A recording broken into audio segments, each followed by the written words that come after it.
दोस्तों, स्कैमर्स तमाम तरीकों से आपको अपने जाल में फंसाने की कोशिश करते हैं, लेकिन क्या आपने सोचा है कि उन्हें आपकी तमाम डिटेल्स कहां से मिलते हैं। स्कैमर्स कई तरीकों से आपकी तमाम डिटेल्स को चुराते हैं, जिनमें से कुछ पर हम बात कर रहे हैं। इन जानकारियों के आधार पर ही स्कैमर्स आपके साथ फ्रॉड करते हैं। ऑनलाइन ठगी के मामले दिन पर दिन बढ़ते जा रहे हैं। कभी वर्क फ्रॉम होम और दूसरे तरीकों से स्कैमर्स लोगों को निशाना बनाते हैं।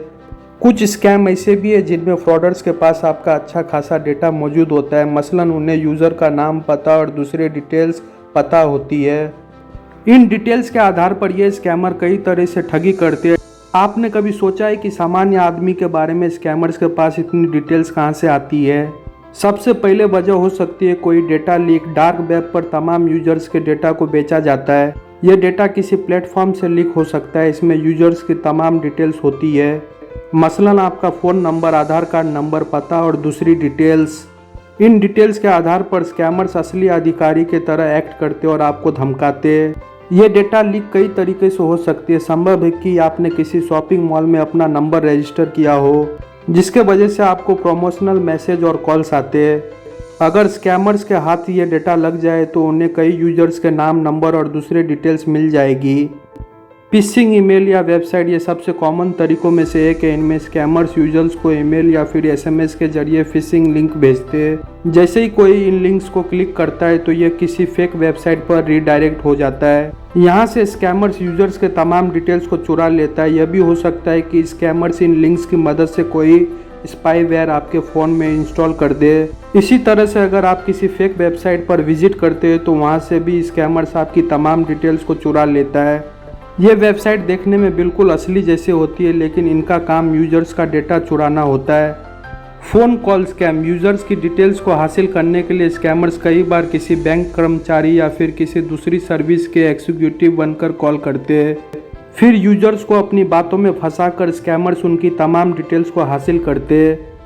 Social engineering. इस तरीके का इस्तेमाल काफ़ी ज़्यादा होता है, क्योंकि लोग सोशल मीडिया प्लेटफॉर्म पर अपनी तमाम फ़ोटोज़ और वीडियो शेयर करते हैं। इन फ़ोटो और वीडियोस की मदद से स्कैमर्स आपकी तमाम डिटेल्स को चुराते हैं। मसलन आपका जन्मदिन कब है, आपकी उम्र क्या है और आप कहाँ रहते हैं। ऐसी तमाम डिटेल्स की मदद से आपकी जुड़ी दूसरी जानकारियों को हासिल किया जाता है। कैसे बच सकते हैं आप। अगर आपकी पर्सनल डिटेल्स किसी डेटा लीक का शिकार हुई है तो स्कैमर्स के पास आपकी तमाम जानकारी हो सकती है। इसलिए सलाह दी जाती है कि आपको 2 से 3 महीने के अंतराल पर अपने पासवर्ड्स को बदलता रहना चाहिए। इसके अलावा सोशल मीडिया पर फोटोज़ और दूसरी डिटेल्स को शेयर करते हुए थोड़ी सावधानी बरतनी चाहिए।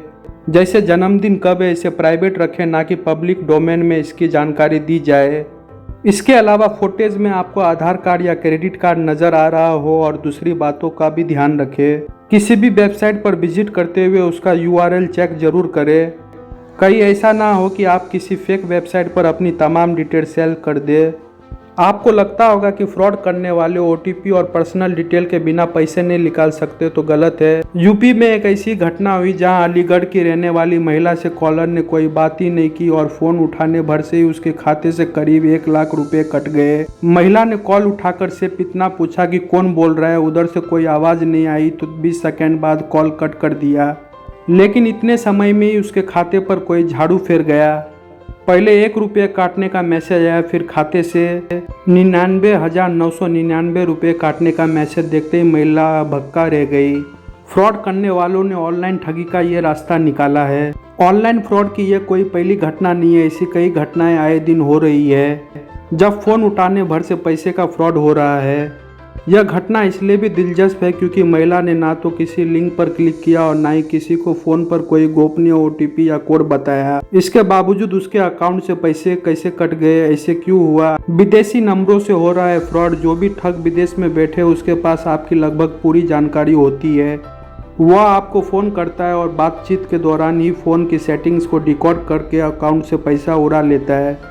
ये काम सेकेंडों में हो जाता है। हालांकि अगर आपके पास कॉल भारतीय कोड वाले नंबर से आता है तो ऐसा होना मुश्किल है। भारतीय नंबर से फ़ोन आने पर सिर्फ बातचीत के जरिए पैसे नहीं ठगे जा सकते।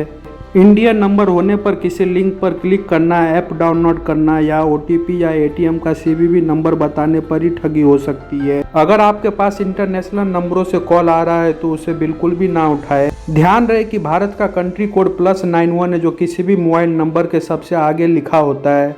ऐसे में अगर इसके अलावा किसी भी अन्य कोड से आपके पास फ़ोन आ रहा हो तो वो इंटरनेशनल जंक या फ्रॉड कॉल हो सकती है, इसलिए ऐसे कॉल्स को ना उठाए। साइबर अपराधी एक बार कॉल ना उठाने पर बार बार भी करते हैं, ऐसे में ठगी से बचने के लिए हमेशा सावधान रहे। कुछ स्मार्टफोन्स आजकल ऐसे आ रहे हैं जिनमें कोई फ्रॉड कॉल होने पर वे जंक कॉल को अलर्ट कर देता है। इसके अलावा जब भी ऑनलाइन शॉपिंग से लेकर किसी अनजान लिंक पर क्लिक कर रहे हो तो विशेष सावधानी बरतनी और भरोसेमंद सोर्स पर ही जाए। अगर आपके साथ ऐसे कोई फ्रॉड हो गया है तो तुरंत बैंक को संपर्क करें। आरबीआई के गाइडलाइंस है और आपके पैसे वापस भी मिल सकता है। अगर ये वीडियो आपको अच्छा लगा हो तो वीडियो को लाइक कीजिए, शेयर कीजिए, कमेंट कीजिए और सब्सक्राइब कीजिए।